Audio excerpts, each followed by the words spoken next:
Okay, Broadside, 9 months in. What do we have to show for it?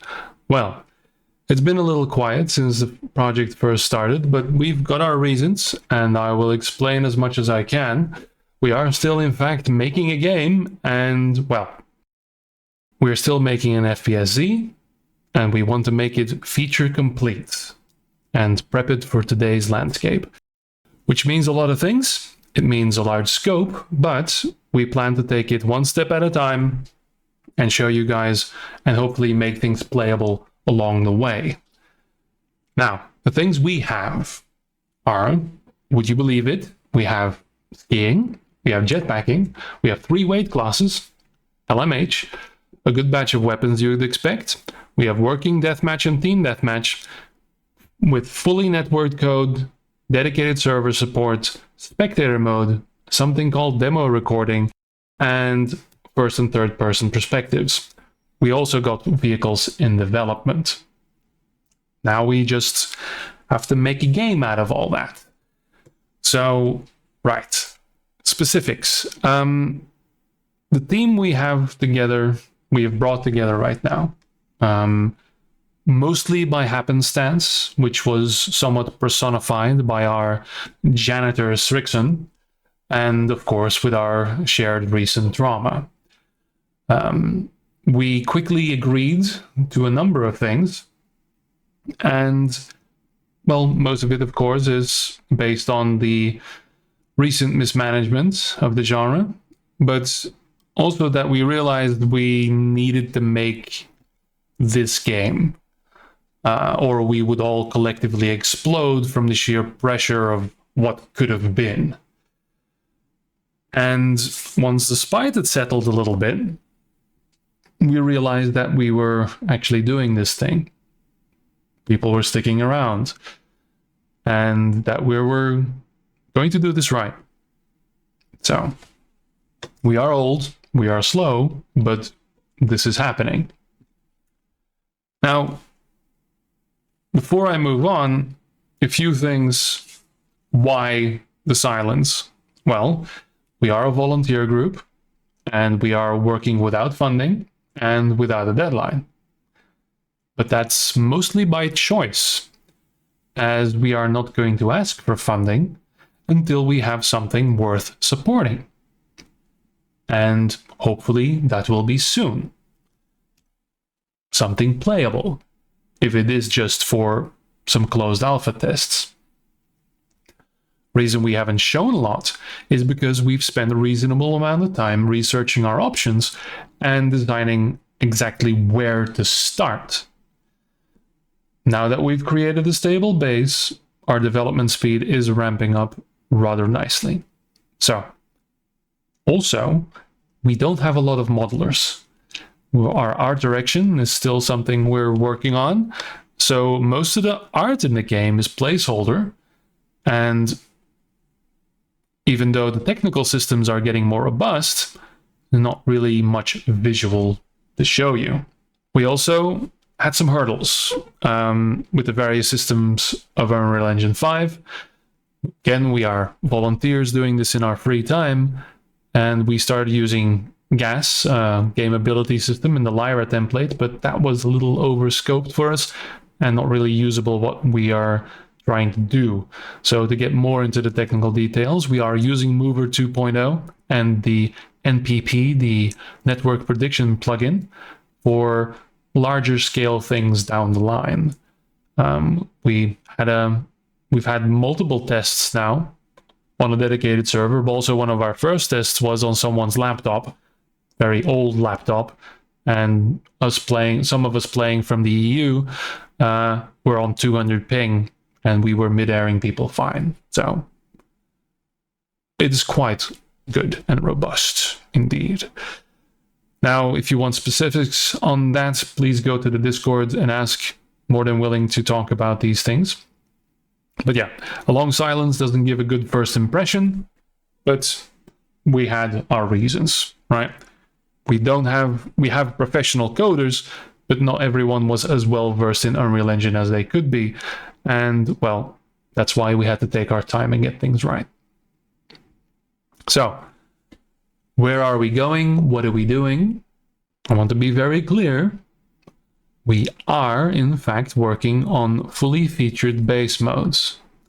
This means classic CTF with vehicles and the whole 9 yards. But we are not going to be talking about it until it's in a playable state. There's many systems to design and some other things as well, so it needs to be actually feature complete. We're not going to do LT, everything or bust. And CTF is important to the community, but we are taking the opportunity to work on some other things as well. Things that haven't seen design innovation in a very long time. So new game modes, yes, but also new movement mechanics, because this is a new game. And that's something that we realized a few months ago. We were still in band-aid modes since the last FPSC release. We were still trying to subconsciously fix an unfixable game, and that was holding us back creatively. So we've been exploring some design space and come up with some things to add to instead of take away. Now, don't panic. If you've seen things in the early 2000s in games, we're probably going to have it too. We're basing a lot on those, and, well, especially down with the physics and everything. But what we need is refinement of all the lessons learned in the past 25 years.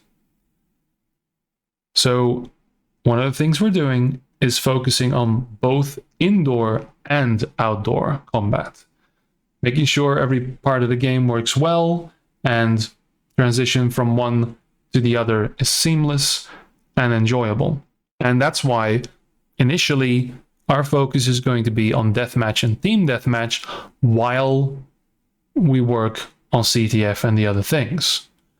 So we can focus on refining our movement and basic mechanics alongside with the weapon functions and balance testing of those. So all the fundamentals are polished before we introduce CTF and others. So, why?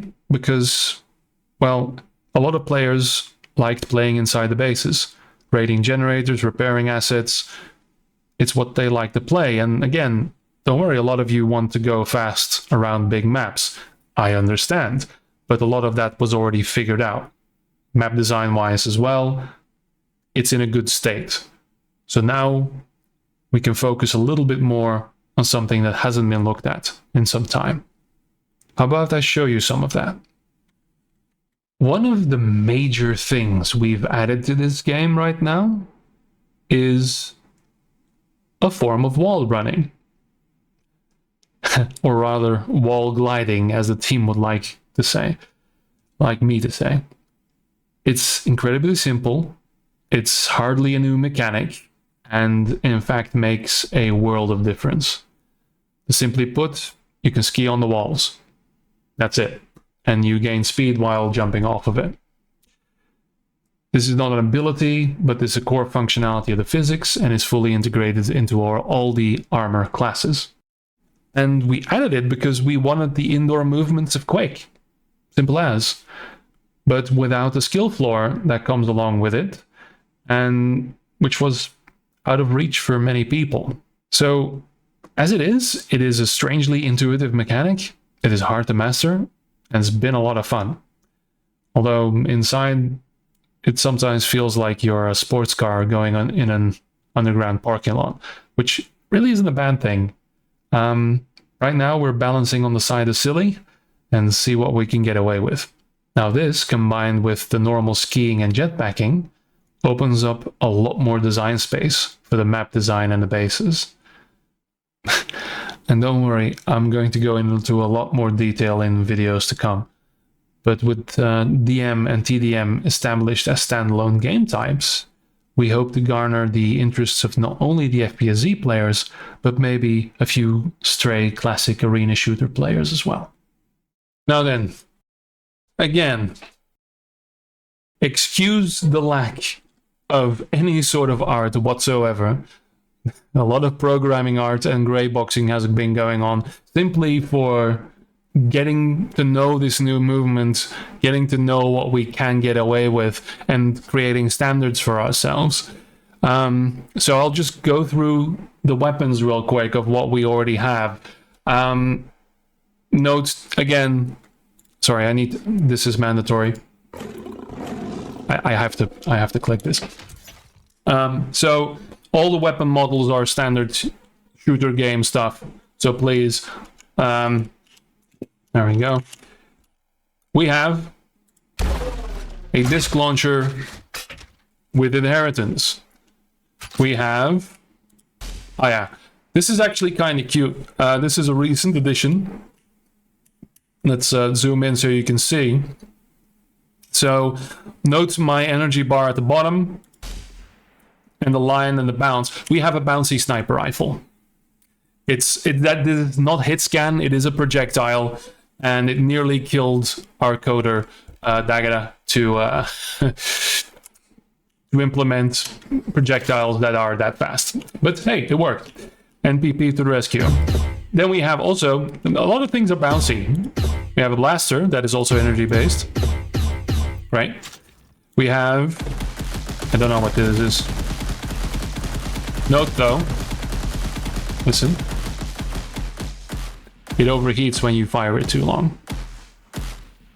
And that's a disc again. So now I'm going to turn down the sound a little bit because, sorry about this, professional game designer and video maker here. This is going to be loud because I die.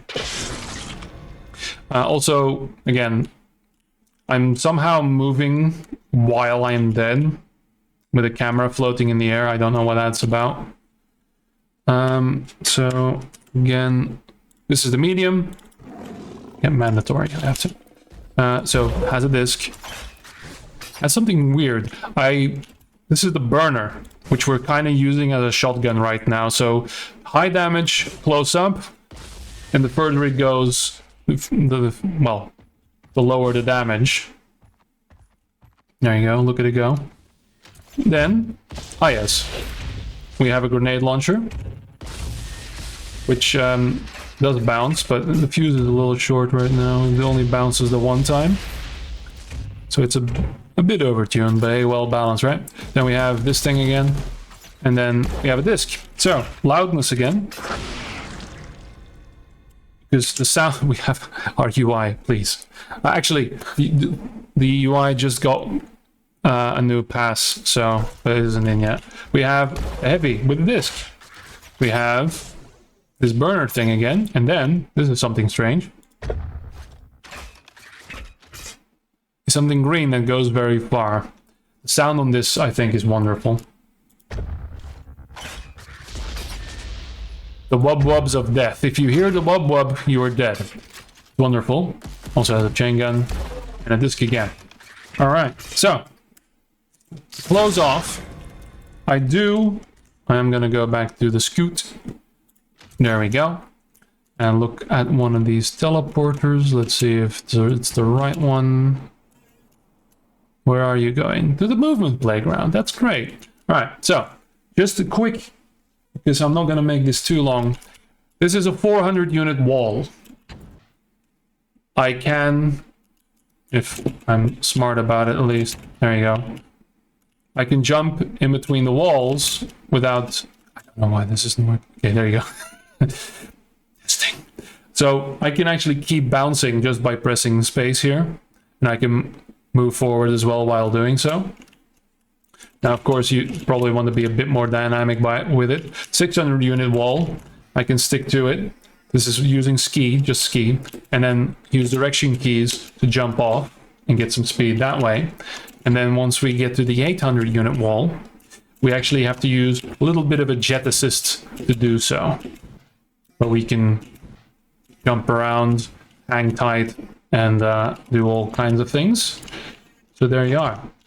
And yes, it does look a little snappy. That's because still some things to figure out. But if we have a little bowl here, there we are. I'm actually just holding ski, And using the carving, because that's another thing we have that I didn't mention yet, we can actually, by not using the jet at all here, just keep going, fall a bit, use my momentum. There you go. Don't want anyone telling me that this is floaty. And of course we can use the jets on the walls to just do very dangerous things. And go up. There we are. When I say we are balancing things on the side of silly, I mean it. We want an arcadey feel to it. And honestly, you're on the wall going in a very predictable trajectory. So, I mean, and it of course makes for some interesting things. There. You've already seen the map that I styled on the Quake map Blood Run. Yeah, so this is where we are at right now. We are experimenting, and hopefully soon, trademark, we are going to get... There's a map. We are going to get a deathmatch with pickups like Quake, and that's where we'll test the initial combat. So stay tuned for that in the new year. I would say thanks for watching, and don't worry, I'm going to make a lot more videos very soon. Alright? Thanks for watching, and bye-bye.